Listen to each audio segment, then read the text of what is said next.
Hello friends, welcome back to the legal researcher. Friends, test your knowledge and experience series 4 में आपका स्वागत है।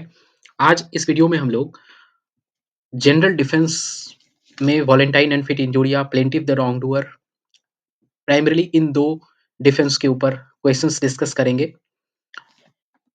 आज 25 क्वेश्चंस है इस सीरीज में, जो आप 2.5 मार्क्स मान के चल सकते हैं और नेगेटिव मार्किंग -0.5 मान के चल सकते हैं। उस आधार पे आप अपने परफॉर्मेंस को एनालाइज कीजिएगा और इसके साथ ही आपको ये भी बता दें कि जो लीगल रिसर्चर का कम्युनिटी पोस्ट है, वहाँ पे आप पर डे क्वेश्चन सॉल्व कर सकते हैं। Per day 7 AM in the morning, 2 PM in the afternoon and 7 PM in the evening questions release होता है, जो ऑलरेडी शेड्यूल किया हुआ है। सो वो ऑटोमेटिक आपके पास पोस्ट हो जाता है और अच्छे क्वालिटी क्वेश्चंस वहाँ हैं। और यहाँ पे तो हम लोग काफ़ी इंटरमिक्स क्वेश्चंस देखते हैं, सो काफ़ी यहाँ पे अच्छा क्वेश्चंस है।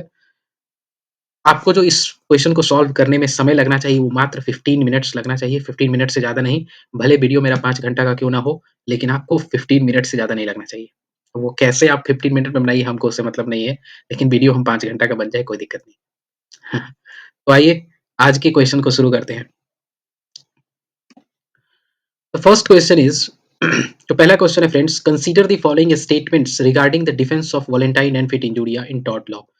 4 स्टेटमेंट्स दिए गए हैं, इनमें से सही स्टेटमेंट्स कौन है ये आपको बताना है। पहला स्टेटमेंट है consent must be voluntary and informed. Second है हमारा defendant can always plead volenti non fit injuria in cases of negligent medical treatment. Third है हमारा participation in sports implies consent to the usual risk associated with that sport. Fourth है consent obtained by fraud invalidates the defence. इनमें से कौन सा सही है आपको बताना है। तो आप देखेंगे कि सेकंड स्टेटमेंट अगर आप ध्यान से पढ़ेंगे तो देखेंगे कि यहाँ पे लिखा हुआ है defendant can always plead volenti non fit injuria in case of negligent medical treatment. ये स्टेटमेंट गलत है, बिकॉज नेग्लिजेंट अगर मेडिकल ट्रीटमेंट है तो वहाँ पे जो डॉक्टर है वो volenti non fit injuria plea नहीं कर सकते हैं। सो सेकंड ऑप्शन हमारा गलत है। और अगर आप बाकी स्टेटमेंट्स देखेंगे तो सारे स्टेटमेंट सही हैं। यहाँ पे है consent obtain bye frauds invalidate the defence, मतलब अगर फ्रॉड से कंसेंट लिया गया है तो वो वहाँ पे वैलिड डिफेंस नहीं होगा, मतलब वॉलेंटाइन एंड फिट इंजूरिया का डिफेंस डिफेंडेंट को नहीं मिलेगा। सो आप देखें जो सेकंड ऑप्शन है वो हमारा गलत है, इसलिए हमारा आंसर होगा B, only 1, 2 and 4। Next question है friends, question number 2 assertion reason के बेस पे क्वेश्चन है। असर्शन है कि the defence of necessity can be used to justify an act that would otherwise be a tort if the act was done to prevent greater harm, है ना। तो आपको statement देख के ही पता चल गया होगा कि ये जो है स्टेटमेंट वो नेसेसिटी से रिलेटेड है ना। अब रीजन देखते हैं। रीजन है necessity allow for action that are beneficial to public even if they cause harm to an individual. पहला स्टेटमेंट था कि नेसेसिटी का जो डिफेंस है वो जस्टिफाई करता है वैसे एक्ट को जो वैसे तो टॉर्ट होता, लेकिन ग्रेटर हार्म को प्रिवेंट करने के लिए किया गया हो तो वो डिफेंस ऑफ नेसेसिटी हो जाता है। और इसका रीजन दिया गया कि नेसेसिटी का जो डिफेंस है या नेसेसिटी जो है एज अ प्रिंसिपल वो वैसे एक्शंस को अलाउ करता है जो बेनिफिशियल है, लार्जर पब्लिक के लिए बेनिफिशियल है ना। अगर भले ही ये कुछ इंडिविजुअल को कुछ हार्म कर दे, लेकिन अगर पब्लिक के लिए बेनिफिशियल है तो वैसे हार्म को नेसेसिटी जो है अलाउ करता है। तो आप देखेंगे कि दोनों जो स्टेटमेंट है वो सही है। ए असर्शन भी सही है, रीजन भी सही है। और असर्शन और आर जो है मतलब रीजन जो है वो करेक्ट एक्सप्लेनेशन है असर्शन का। So option number A is the correct. Question number 3 है which of the following statements are correct regarding the defence of inevitable accident. Inevitable accident के regarding, defence of inevitable accident के regarding कौन सा statement सही है। पहला, it applies when the defendant could not have foreseen और prevented the harm despite taking reasonable care. आप पाएंगे कि ये स्टेटमेंट बिल्कुल सही है ना। इनएविटेबल एक्सीडेंट का एक तरह से ये कोर है। और सेकंड स्टेटमेंट देखते हैं, it requires that the event must be caused by natural force beyond human control. Event must be caused by, no, must be caused by नहीं नहीं नहीं, जब नेचुरल फोर्स से होगा तो फिर एक्ट ऑफ गॉड होगा, है ना। सो हमारा ऑप्शन नंबर आप देखें, ऑप्शन नंबर हमारा only one is correct, A ही करेक्ट है, सेकंड सही नहीं है। ठीक है, does not necessarily require natural force. Question number 4 है in Hall versus Brooklands auto racing club, काफी पॉपुलर केस है वैलेंटाइन एंड फिट इंजूरिया में, आपको हिंट भी दे दिए। अब आगे क्वेश्चन क्या है कि कोर्ट इन केस में क्या हेल्ड करता है। देखिए इस केस में आपको फैक्ट आपको प्रिज्यूम करके चला गया है कि फैक्ट आपको पता है, ऑल्दो हम आगे के क्वेश्चंस में फैक्ट भी दे दिए हैं, लेकिन चूंकि आपका ये टेस्ट है कि क्या आपने है ना बुक रीडिंग की है कि नहीं, उसके लिए ये टेस्ट है, इसलिए आपको इसमें मैंने कोई फैक्ट्स नहीं दिया, आपको बताना है और ऐसा भी क्वेश्चन पूछा जाना चाहिए। तो फर्स्ट है spectators at motor race impliedly consent to risk of injury inherent in the sport, है ना, स्पोर्ट्स में जो इनहेरेंट इंजरी का रिस्क है उसके लिए उन्होंने कंसेंट दिया, जो स्पेक्टेटर्स है ना। सेकंड है the defendants had taken insufficient measure to ensure the safety of the spectators, है ना, इस केस में। थर्ड है the defence of volenti non fit injuria was successfully applied, है ना, थर्ड है। और फोर्थ है हमारा the plaintiff could claim damages because the injury was unforeseeable. तो इस केस के अकॉर्डिंग अगर आप देखेंगे, इस केस में के अकॉर्डिंग जो हमारा स्टेटमेंट 1 है वो सही है और स्टेटमेंट 2 है वो सही है। Defence of volenti non fit injuria मिला क्योंकि जो ऑटो रेसिंग क्लब था वहां पे हार्म होने का, वो गाड़ी इतना तेजी से चलता है कि वहां हार्म का पॉसिबिलिटी है, इसलिए हमारा स्टेटमेंट कौन सा सही है, 1 और 3, ये स्टेटमेंट हमारा सही है। ठीक है। Question number 5 which of the following defence can be used in tort law, इनमें से कौन सा डिफेंस टॉर्ट लॉ में यूज हो सकता है। पहला वॉलेंटाइन एंड पेट इंजुरिया, दूसरा एक्ट ऑफ गॉड, तीसरा है कंट्रीब्यूटरी नेग्लिजेंस और फोर्थ है हमारा मेलिशियस प्रोसिक्यूशन। आप देखेंगे कि डिफेंस में मेलिशियस प्रोसिक्यूशन कोई डिफेंस के फॉर्म में नहीं हम लोग देखते हैं, इसलिए मेलिशियस प्रोसिक्यूशन जो है वो क्या है, वो गलत है, यानी कि केवल सी 1 2 3 ही हमारा ऑप्शन करेक्ट है। मेलिशियस प्रोसिक्यूशन क्या है, अपने आप में एक टॉर्ट है, कोई डिफेंस नहीं है। Which of the following cases illustrate the defence of volenti non fit injuria, इनमें से कौन सा केसेस जो है वॉलेंटाइन एंड फिट इंजुरिया का डिफेंस के लिए को इलिस्ट्रेट करता है। तो आप देखेंगे अभी हमने देखा Hall versus Brookland auto racing club, ये तो है। पद्मावती वर्सेस दुग्गा नायका, जिसमें वो जीप वाला केस जिसमें कि वो लिफ्ट लेता है पर्सन, है ना, पद्मावती वर्सेस दुग्गा नायका बहुत ही पॉपुलर केस है। इलॉट वर्सेस विल्कस, ये भी पॉपुलर केस है आप देखेंगे, लेकिन डोंग्यू वर्सेस स्टीवेंसन का जो केस है वो हम लोग नेग्लिजेंस में पढ़ते हैं, यहाँ नहीं पढ़ते हैं ना, वॉलेंटाइन एंड फिट इंजुरिया में, है ना, इस रेफरेंस में तो नहीं पढ़ते एटलीस्ट वॉलेंटाइन एंड फिट इंजुरिया में। तो 4 is not the correct option, 4 मतलब गलत है। तो 1 2 एंड 3 ये तीनों के तीनों इलस्ट्रेट करते हैं। तो क्वेश्चन नंबर 6 का जो हमारा आंसर होगा वो होगा सी। ठीक है।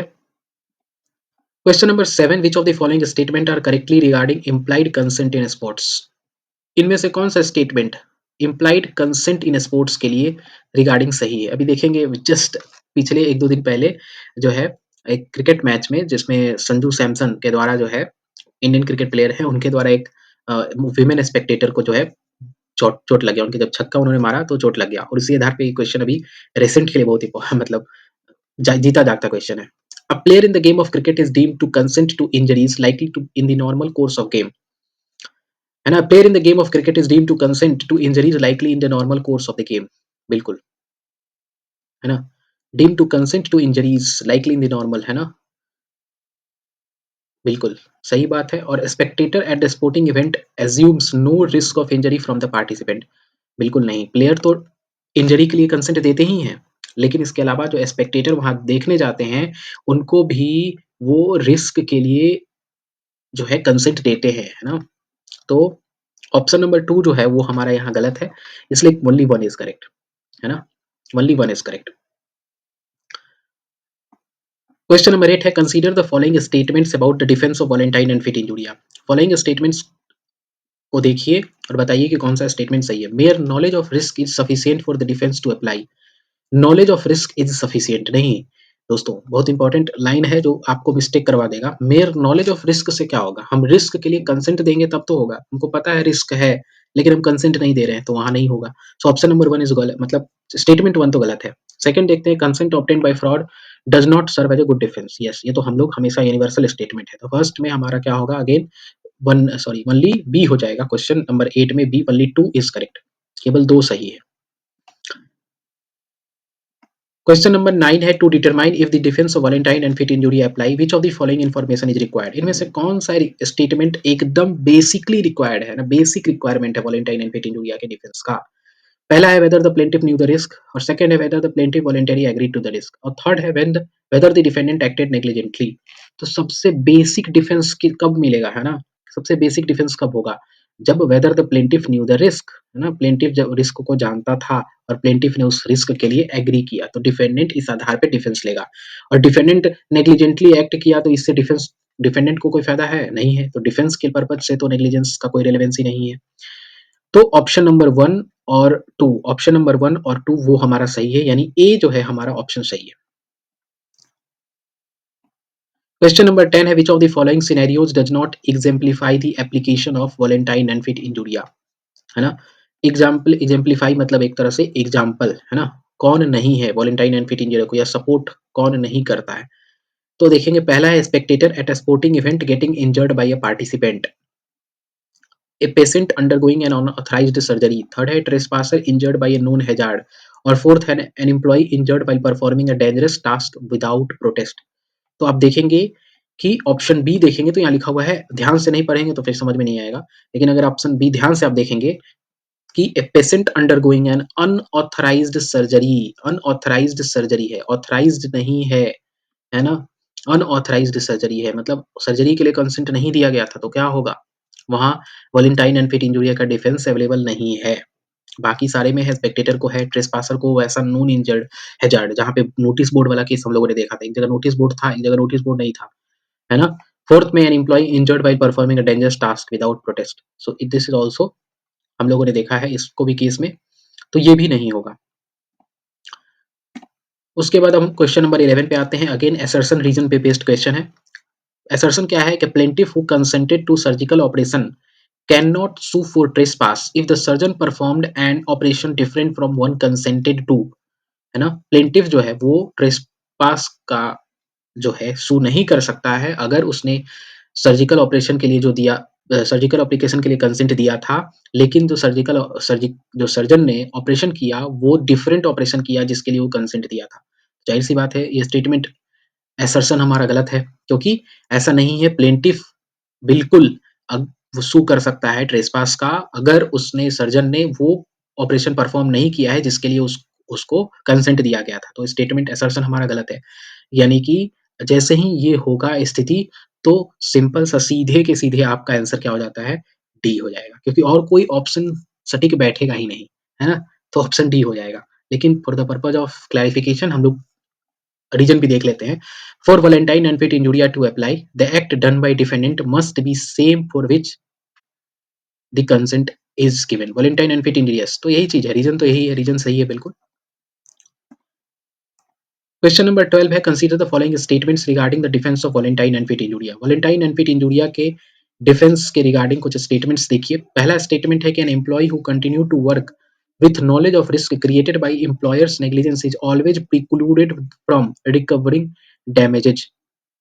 प्रिक्लूड क्यों होगा, अगर एम्प्लॉयर्स के नेग्लिजेंस के वजह से कुछ डैमेजेस हुआ तो प्रिक्लूड को क्यों होगा, वो तो क्या होगा, इंक्लूड हो जाएगा, है ना, वो तो इंक्लूड होगा।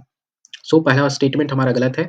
सेकंड है defence of volenti non fit injuria applies when a worker voluntarily subjects himself to intrinsic risk of job, है ना। यस, अगर कुछ जॉब वैसा है जहाँ पे इंट्रिंसिक रिस्क है, वहां के लिए कंसेंट देता है, तो वहां डिफेंस नहीं लिया जा सकता। अभी आप देखेंगे कि ट्रेन वाला जो एक हादसा हुआ था, बहुत दर्दनाक हादसा हुआ, तो कहीं ना कहीं वहां पे क्या है, इंट्रिंसिक रिस्क है वैसे जॉब में, है ना।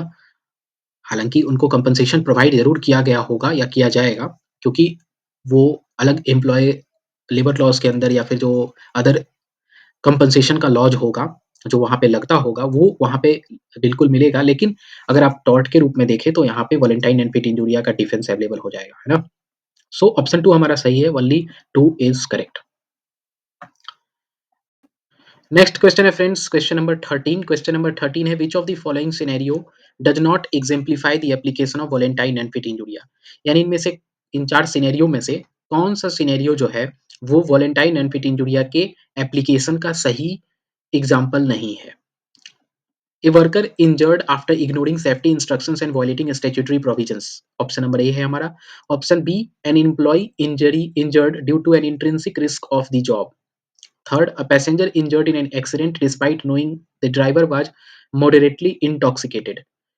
फोर्थ है, player injured by deliberate foul play in a sporting event, है ना। तो आप देखेंगे इन ए बी सी इन तीनों केस में वॉलेंटाइन अनफिट इंजुरिया एप्लीकेबल हो जाएगा डिफेंडेंट के लिए, लेकिन फोर्थ ऑप्शन देखेंगे तो फोर्थ ऑप्शन में a player injured by deliberate foul play in sporting event, मतलब स्पोर्टिंग इवेंट में जब वो foul play deliberate foul play से इंजर्ड होता है तो उसके लिए उसने जो है कंसेंट नहीं दिया था। उस पर्सन ने इस बात की कंसेंट नहीं दी थी कि डेलिबरेट फाउल प्ले उसके साथ होगा स्पोर्टिंग इवेंट में। उसने नेचुरल जो होता है स्पोर्ट में उसके लिए जो है अपना कंसेंट दिया था। तो ऑप्शन नंबर डी हमारा जो है वो सही आंसर है।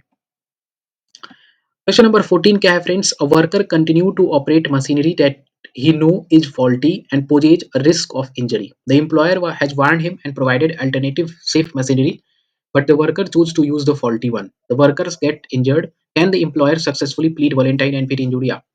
है ना? तो देखिए इसमें क्या है कि वर्कर जो है फॉल्टी जो मशीनरी है उसको ऑपरेट करता रहा, है ना? एम्प्लॉयर ने उसको वार्न कर दिया, दूसरा अल्टरनेटिव सेफ मशीनरी प्रोवाइड किया, लेकिन उसके बावजूद भी वो फॉल्टी वाला से करता रहा। उसके बाद वो इंजर्ड हो गया। तो क्या जो एम्प्लॉयर है वो वॉलंटाइन एंड फिट इंजूरिया का डिफेंस ले सकता है अगर वर्कर उसके ऊपर सू करता है तो? तो ऑब्वियसली, है ना? Because the worker voluntary choose to use the faulty machine despite the risk and warning, है ना? वार्निंग दे दिया था, उसका जो पूरा जो प्रॉपर प्रोसीजर था उसने फॉलो कर लिया, लेकिन उसके बावजूद भी प्रॉपर गाइडलाइंस उन्हें वार्निंग दे दी, लेकिन उसके बावजूद भी जो है वर्कर जो है गलती करता रहा। तो ऑप्शन नंबर ए हमारा सही है, बाकी कोई भी ऑप्शन देखेंगे आप सही नहीं है। Question number 15, consider the following statements regarding the doctrine of volenti non fit injuria in rescue cases. Rescue cases, है ना? आपको पता है limitation of volenti non fit injuria क्या है? रेस्क्यू केस में, है ना? वहाँ पे रेस्क्यू केस में डिफेंडेंट जो है ये नहीं कह सकता है कि वॉलंटाइन अनफिट इंजुरिया जो है उसका डिफेंस में ले लेगा, है ना? ऐसा नहीं कर सकता है। रेस्क्यू केस जो है वो एक तरह का नेसेसिटी क्रिएट करवा देता है ना? जिस केस में अगला बंदा जो है रिस्क लेगा। तो आइए कुछ क्वेश्चंस देखते हैं। कुछ ऑप्शंस जो दिया हुआ स्टेटमेंट देखिए पहले। The defence of volenti non fit injuria is always available to the defendant in rescue cases.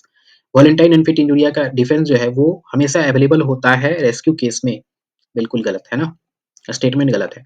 Second है the act of rescuer must be natural and probable consequence of defendant's wrongful act, है ना? जो rescuer जो बीच में आता है, उसका जो एक्ट होना चाहिए वो नेचुरल एंड प्रोबेबल कंसीक्वेंस होना चाहिए डिफेंडेंट के रॉन्गफुल एक्ट का। मतलब डिफेंडेंट के रॉन्गफुल एक्ट का जो है वो एक obvious natural and probable consequence होना चाहिए था, है ना? समाधान होना चाहिए। तो वो चीज़ है। ऑप्शन नंबर 2 जो है हमारा बिल्कुल सही है। ऑप्शन 2 सही है, तो ऑप्शन बी हमारा यहाँ पे सही है ना? Option 2 is correct. Second question rescuer case पे question number 16 assertion reason type में। A rescuer can claim damage from the defendant if the defendant negligence created a situation that lead to the rescue, है ना? एक rescuer जो है वो defendant से damages claim कर सकता है अगर डिफेंडेंट नेग्लिजेंस के वजह से जो सिचुएशन जो है ऐसा क्रिएट हुआ था जिसकी वजह से उसको रेस्क्यू करना पड़ा। रीजन क्या है? The act of rescue is considered an independent right and it not derive from victims right, और विक्टिम राइट से ये इंडिपेंडेंट राइट है रेस्क्यूअर का राइट। तो आप देखेंगे कि जो इसमें भी हमारा क्या है रीजन जो है बिल्कुल असर्शन का सही एक्सप्लेनेशन है, क्योंकि रेस्क्यूअर का राइट जो है इंडिपेंडेंट राइट होता है। रेस्क्यूअर भी डिफेंडेंट पे केस कर सकता है ना? डिफेंडेंट से कंपनसेशन क्लेम कर सकता है। विक्टिम तो करेगा ही, लेकिन जो रेस्क्यूअर है वो भी कर सकता है अगर उसको कोई हार्म होता है। तो ऑप्शन ए हमारा सही है। Both A and R correct and R is the correct explanation of A. Reason is the correct explanation of assertion. Question number 17 है fire fighter enters a burning building to rescue a child trapped inside. एक fire fighter जो है वो आता है एक बच्चे को बचाने के लिए, एक चाइल्ड को बचाने के लिए जो बिल्डिंग में फंसा हुआ था। The fire was caused by negligence of building owner. Fire जो है बिल्डिंग ओनर के नेग्लिजेंस की वजह से क्रिएट हुआ था या कॉज हुआ था। The firefighter gets injured during the rescue. Firefighter injured हो जाता है। Can the building owner successfully plead volenti non fit injuria. क्या building owner volenti non fit injuria का डिफेंस ले सकता है? तो आप देखेंगे बिल्कुल नहीं ले सकता है, क्योंकि फायर फाइटर का जो एक्ट था वो रेस्क्यू था और वो प्रोबेबल ज़ाहिर सी बात है कोई फंसा हुआ है बच्चा तो उसके लिए बचाने के लिए तो जाएगा ही ना वो। और जो एक्ट था जो फायर का एक्ट था उसी के वजह से उसको जाना पड़ा, वही से वजह से रेस्क्यू क्रिएट हुआ है ना? वो डायरेक्ट कंसीक्वेंस है, कोई भी बंदा जाएगा बचाने। आप कोई कंसेप्ट अगर भूल रहे हैं तो आप जा करके एक बार ज़रूर से पढ़िए इसको। क्वेश्चन नंबर 18 है हमारा Baker versus T E Hopkins and Son, है ना? इसमें हमने फैक्ट आपको दे दिया। फैक्ट ये है कि due to employer negligence, employer के नेग्लिजेंस की वजह से पॉइजनस फ्यूम्स जो है वो पेट्रोल ड्राइवन पंप में फिल हो जाता है, जिससे 2 वर्कमैन जो वहाँ काम कर रहे होते हैं वो बेहोश हो जाते हैं। डॉक्टर बेकर को बुलाया जाता है, लेकिन डॉक्टर बेकर को अंदर जाने से मना किया जाता है। लेकिन डॉक्टर बेकर जो है उसके बावजूद भी अंदर जाते हैं, वर्कमैन को बचाते हैं। लेकिन वर्कमैन जब बाहर निकलता है उनको हॉस्पिटलाइज़ किया जाता है, तब तक वो डेथ हो जाती है उसकी, है ना? वर्कमैन की डेथ हो जाती है और डॉक्टर बेकर की भी डेथ हो जाती है। तो डॉक्टर बेकर की वाइफ़ जो है वो एम्प्लॉयर्स से कंपनसेशन क्लेम करती है और डिफेंडेंट यानी एम्प्लॉयर जो है वो पॉलिटाइन अनफिट इंजूरिया का डिफेंस लेता है। आपको बताना है इस केस के आधार पे। तो पहला है the act of rescue was foreseeable consequence of defendant's negligence, है ना? क्या हुआ था इस केस में? आपको याद हो तो बिल्कुल, है ना? फोरसिबल कांसेक्वेंस है भाई कोई बेहोश हो गया है, अब आप ऐसा थोड़ी है कि हाथ पे आप हाथ धरे रहके बैठे रहेंगे कि रेस्क्यू का कोई तो रेस्क्यू करने आएगा और डॉक्टर बेकर चूँकि एक डॉक्टर थे, तो डॉक्टर का उन्होंने कर्तव्य निभाया, जो उस समय का सही सिचुएशन था, है ना? और ये फोरसिबल कांसेक्वेंसेस था, है ना? रेस्क्यूअर का जो एक्ट था यानी डॉक्टर का जो एक्ट था। सेकंड है defence of volenti non injuria was successfully pleaded by the defendant बिल्कुल नहीं, प्लीड होगा ही नहीं। Rescuer act did not break the chain of causation created by defendant negligence, है ना? रेस्क्यूअर का जो एक्ट था उसने ब्रेक चेन ऑफ कॉजेशन को ब्रेक नहीं किया। ये चेन ऑफ कॉजेशन वाला हम लोगों ने पढ़ा था, है ना? और जाइए बुक देखिए ज़रूर इसको उठा के एक बार फिर से, है ना? अगर नहीं समझ में आ रहा है या नहीं याद आ रहा है तो, है ना? तो ये भी सही है हमारा और the widow of rescuer was not entitled to claim compensation ये गलत है ना? She was entitled to claim compensation so 1 and 3 option number B is correct. Option number B is correct. Question number 19 consider the following statement regarding the maxim ex turpi causa non oritur एक्टियो। इसका क्या सही मतलब है वो आपको इन 2 statements के आधार पे बताना है। If the basis of plaintiff action is an unlawful contract, the plaintiff will not succeed. है ना? आपको ध्यान आपको आ रहा हो तो अच्छी बात है, नहीं आ रहा हो तो हम आपको बता दें कि हम लोगों ने second defence plaintiff the wrong doer वो इसका क्वेश्चन है, उसका मैक्सिम है ये, है ना? सेकंड है trespasser can never claim compensation for injuries sustained while trespassing. Trespasser can never claim compensation for injuries sustained while trespassing. Can never claim नहीं ऐसा नहीं है। कुछ केसेस हम लोगों ने देखा था जहाँ पे नोटिस बोर्ड नहीं हो, है ना? कुछ वैसा हिडन फॉर्म में हो तो वहाँ पे ट्रेसपासर जो है वो भी कंपनसेशन के लिए लायबल हो जाता है कई बार, है ना? तो पहला ऑप्शन हमारा जो है वो सही है, सेकंड गलत है। Option number 1 is the correct, only 1 is the correct. Question number 20 assertion reason based पहला है a plaintiff who engaged in wrongful act at the time of defendant's wrongful act is always precluded from recovering damage. Plaintiff who engaged in wrongful act at the time of defendant's wrongful act is always precluded from recovering damages. So आप देखेंगे ये statement आपको assertion क्या है? गलत है, precluded नहीं होगा, है ना? अब ज़रूरी नहीं है भाई रॉन्गफुल एक्ट प्लेंटिफ का किसी और दिशा में हो सकता है और डिफेंडेंट का रॉन्गफुल एक्ट किसी और दिशा में हो सकता है। उन दोनों का जो बात जब मैच करेगा, है ना? यानी एक-दूसरे का प्रभाव एक-दूसरे पे पड़ेगा तब जो है इफ़ेक्ट एक-दूसरे पे होगा तब ना हम देखेंगे कि डैमेजेस हो कि नहीं, है ना? Who has engaged in wrongful act at the time of defendant's wrongful act is always precluded from recovering damages तो ऑलवेज़ प्रिक्लूडेड बिल्कुल भी नहीं होगा, है ना? सेकंड है हमारा reason the plaintiff wrongful act must be determining cause of harm for the defense to be successful. Plaintiff wrongful act must be determining cause of harm. Yes, that is the point. ये connection है ना? ये connect कर रहा है। तो जैसे ही ए false हुआ आर तो ऐसे भी ट्रू होगा ही। सो ऑप्शन नंबर डी जो है हमारा हमेशा यहाँ पे करेक्ट हो जाएगा। याद रखिए इस तरह के ऑप्शंस में हम ऐसा नहीं कि ए हमेशा ऐसा नहीं आप मान के चलेंगे। इस तरह के ऑप्शन सेट है कि वो चीज़ सही होगा।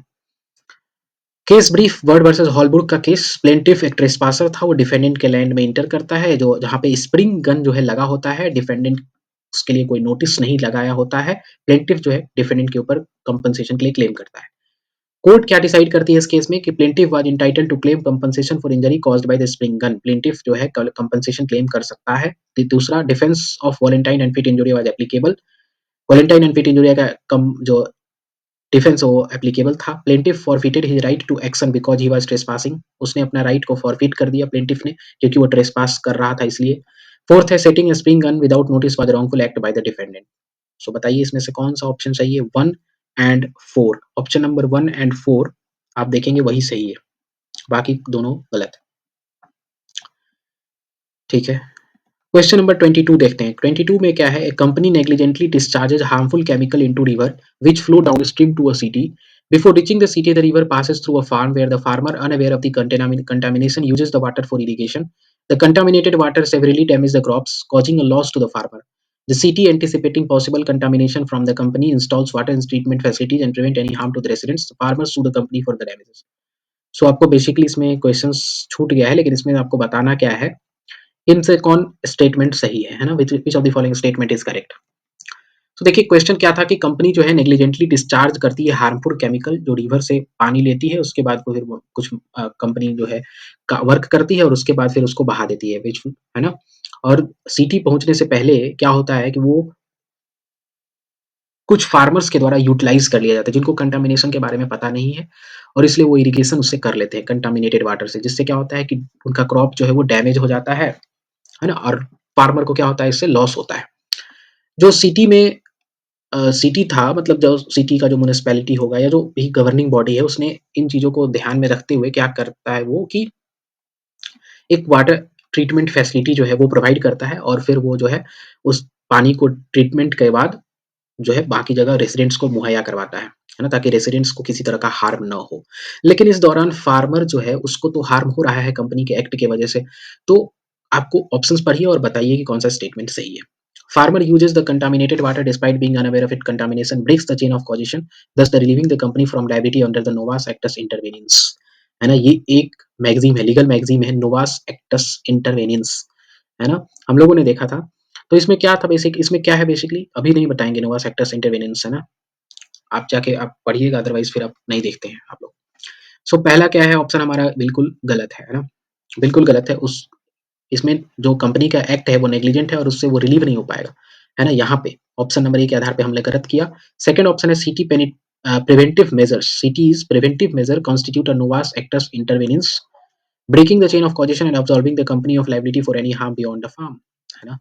तो सिटी जो है, जो सिटी ने जो वाटर ट्रीटमेंट फैसिलिटी प्रोवाइड की, इसकी वजह से जो है, जो नेग्लिजेंट एक्ट था कंपनी का, वो डिसॉल्व हो जाता है ना? वो इनके एक्ट से जो है वो कॉजेशन ब्रेक हो जाता है, और इसलिए अब जो है लायबिलिटी जो है वो कंपनी की नहीं रह जाती है, ये भी गलत है. Third option, the presence of farm between the company and the city acts as novus actus interveniens making the company liable only for damages while damage within the immediate vicinity of the discharge, not beyond. Farm between the company and the city acts as nova farm का जो presence होना company और जो city है उसके बीच में नोवास act इंटरवेनियंस का work करता है, जिससे कंपनी की लायबिलिटी जो है वो केवल उस विसिनिटी तक ही सीमित रहती है जहाँ पे डिस्चार्ज होता है, उसके बाहर नहीं। ये भी स्टेटमेंट आपको गलत लगेगा जब आप फोर्थ स्टेटमेंट पढ़ेंगे। फोर्थ स्टेटमेंट क्या है friends? The company's discharge of chemical is the sole cause of damage to the farmer's crop, making novus actus interveniens inapplicable in this case. So ये स्टेटमेंट बिल्कुल सही है। यहाँ पे नोवास एक्टस इंटरवेनियंस का जो प्रिंसिपल है या जो मैगजीम है वो एप्लीकेबल नहीं होगा, और जो सोल कॉज है डैमेज टू द फार्मर्स वो क्या है? नेग्लिजेंस है कंपनी का, है ना? तो आप देखेंगे, आप इसको रोक करके जो है देख लीजिएगा कि क्या है।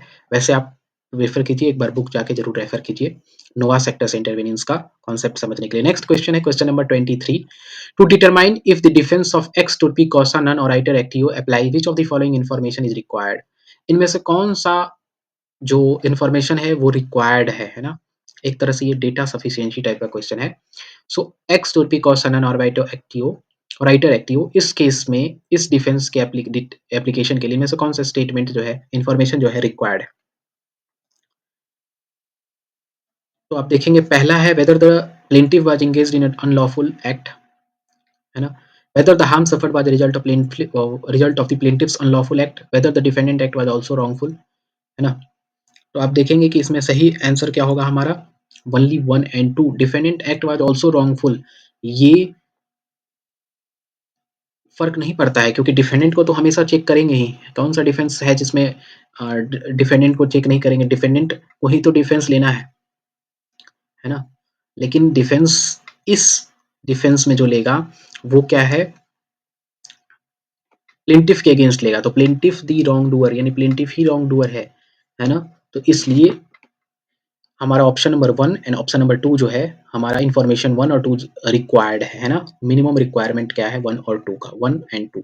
ऑल्दो सारे स्टेटमेंट्स अगर होंगे तो फिर ओवरऑल पता किया जाएगा, डिफेंस जो है देखा जाएगा और ये कोर्ट ये डिसाइड करेगा कि कौन सही है, कौन गलत। लेकिन इस प्रिंसिपल, इस डिफेंस के लिए हमारे लिए इन्फॉर्मेशन 1 और इन्फॉर्मेशन 2 होना ज़रूरी है। क्वेश्चन नंबर 24 क्या है हमारा? A driver while speeding in violation of traffic laws hit a pedestrian who suddenly run onto the road. The pedestrian sue the driver for damages. Can the driver plead ex turpi causa non oritur actio? So एक driver जो है speed में, काफ़ी speed में था, उसने एक pedestrian जो अचानक वहाँ पे आ गया था रोड पे, तो क्या पेडेस्ट्रियन ड्राइवर से डैमेजेस क्लेम कर सकता है? क्या ड्राइवर जो है ना? वो क्लेम करता है बेसिकली, तो क्या ड्राइवर यहाँ x turpi causa non oritur active को क्लेम कर सकता है या नहीं? है ना? तो आप देखेंगे कि इस केस में ऐसा वो नहीं कर सकता है क्योंकि पेडेस्ट्रियन का जो एक्शन था, है ना, वो डिटरमाइनिंग कॉज ऑफ एक्सीडेंट था, है ना, वो यहाँ पे प्लीड नहीं कर सकता है। ठीक है, डिफेंस जो एक्स टॉपिक कॉसा और राइटर एक्टिव का लगता है वो प्लेंटिफ के खुद के क्लेम, प्लेंटिफ के क्लेम पे बेस्ड होता है ना, खुद के उसके इलीगल एक्ट और इमोरल एक्ट पे, है ना। तो इसमें वही स्टेटमेंट जो है हमारा सही सबसे है। अदर स्टेटमेंट्स आप देखेंगे तो वो सही नहीं है ना, because the driver was engaged in unlawful act, है ना। ड्राइवर अनलॉफुल एक्ट के लिए में एंगेज था, इसलिए वो एक्स और नॉन राइटर एक्टिव नहीं ले सकता है, ऐसा नहीं है। Because both party were at default, no, ये भी नहीं है। Does not apply in tort law, ये तो है ही नहीं, है ना। टॉर्ट लॉ में भी अप्लाई होता है और अदर लॉज में भी अप्लाई होता है। क्वेश्चन नंबर 25 देखिए, क्वेश्चन नंबर 25 क्या है? A driver who is speeding in violation of traffic law crashes into a cyclist at an intersection, है ना। क्रैश करता है एक साइक्लिस्ट से। Intersection traffic light was malfunctioning, जो इंटरसेक्शन था, जो दो दो रोड आपस में जॉइंट हो रहे थे, दो अलग अलग दिशाओं में जा रहे थे, वो वहाँ पे जो ट्रैफिक लाइट था वो मेल फंक्शनिंग था, काम नहीं कर रहा था। While the local authorities were aware of it, local authority को बात पता था लेकिन उन्होंने रिपेयर नहीं करवाया। ड्राइवर को इंजरी सफर होता है और उसने म्युनिसिपल अथॉरिटीज के ऊपर कंप्लेन जो है उनके ऊपर सू कर दिया, है ना, क्योंकि उन्होंने ट्रैफिक लाइट को रिपेयर नहीं किया था जबकि उनको पता था इनके बारे में। तो क्वेश्चन ये है कि can the municipal authority successfully plead ex turpi causa non oritur actio और volenti non fit injuria against the driver's claim? तो क्या municipal authorities ex turpi causa non oritur actio या volenti non fit इंजुरिया का defence ले सकते हैं driver के against? तो आप सारे स्टेटमेंट्स देखिए। पहला, yes because the driver was engaged in unlawful act of speeding. Second, no because the driver injury was result of municipal authority failure to repair the traffic light, है ना। Third, yes, because the driver voluntarily chose to speed knowing the risk involved. Fourth, no, because the driver unlawful act was independent of harm caused by municipal authorities negligence. तो आप देखेंगे option number D, क्योंकि municipal authority जो है यहाँ plea नहीं कर सकती है वॉलेंटाइन एंड पेट इंजुरिया का या एक्स टॉर्पी को सा नॉन राइटर एक्टिव, है ना। और इसका रीजन क्या है कि जो ड्राइवर का अनलॉफुल एक्ट था वो स्पीड में था, वो बात अपने स्तर पर सही है, लेकिन जो म्युनिसिपल अथॉरिटी का नेग्लिजेंस था वो ज़्यादा, वो उसका डायरेक्ट रिलेशन नहीं था ना। स्पीडिंग अलग चीज़ है, म्युनिसिपल अथॉरिटी का जो नेग्लिजेंस है वो अलग चीज़ है ना। आपने नेग्लिजेंट किया, उसका उसका डायरेक्ट इफ़ेक्ट नहीं है, है ना, डायरेक्ट इफ़ेक्ट नहीं है स्पीडिंग। सो यहाँ पे क्या होगा, ऑप्शन नंबर डी जो है वो हमारा सही है ना? क्योंकि जो हार्म कॉज़ हुआ यहाँ देखिए, त because the driver unlawful act of speeding was independent of harm caused by municipal authority negligence, है ना? उन 2 अलग-अलग एक्ट हैं, उनका कोई एक-दूसरे पे इम्पैक्ट नहीं है। फाइनली 25 क्वेश्चंस हमारा सॉल्व हो गया।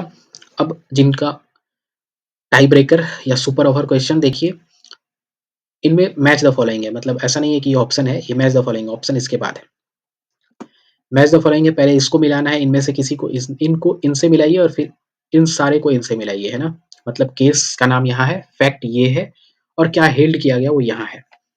तो आप देखिए, Hall versus Brookland auto racing club, क्या हुआ था इसमें? मोटर रेस से रिगार्डिंग ये था, है ना। स्पेक्टेटर इंजर्ड हो गए थे। उसके बाद हेल्ड क्या हुआ था कि Spectator immediately took the risk inherent in the sport, है ना। खुद से उसने रिस्क लिया था। पद्मावती वर्सेस दुग्गा नायका, 2 स्ट्रेंजर्स जो है लिफ्ट लेते हैं और बाद में जो है जो जीप था वो बोल्ट कर जाता है, जिसकी वजह से उनको जो है लॉ इंजरी हो जाती है। उसके बाद उल्ड्रिच वर्सेस समर, ये क्या था? Photographer was injured by galloping horse at the horse show, है ना। घोड़ा जो है वो थोड़ा कूदने-फांदने लगता है, जिसकी वजह से क्या होता है, फोटोग्राफर को चोट लग जाता है। थॉमस वर्सेस क्वारंटाइन, क्वार थॉर नहीं, क्वारंटाइन नहीं है, थॉमस वर्सेस क्वार्टरमैन है ना, क्वार्टरमैन। तो इस केस में क्या होता है, एम्प्लॉयी जो है वो स्कैल्डिंग लिक्विड में गिर जाता है, जिससे कि है ना, जब वो लीड खोलने का प्रयास कर रहा होता है तो उस एक लिक्विड में गिर जाता है ना, वो खुद के रॉन्ग से उसका ऐसा कुछ था, है ना, इस केस में। Bird versus Holbrook, trespasser was injured by spring gun set without notice, है ना, बर्ड वर्सेस हॉलब्रुक।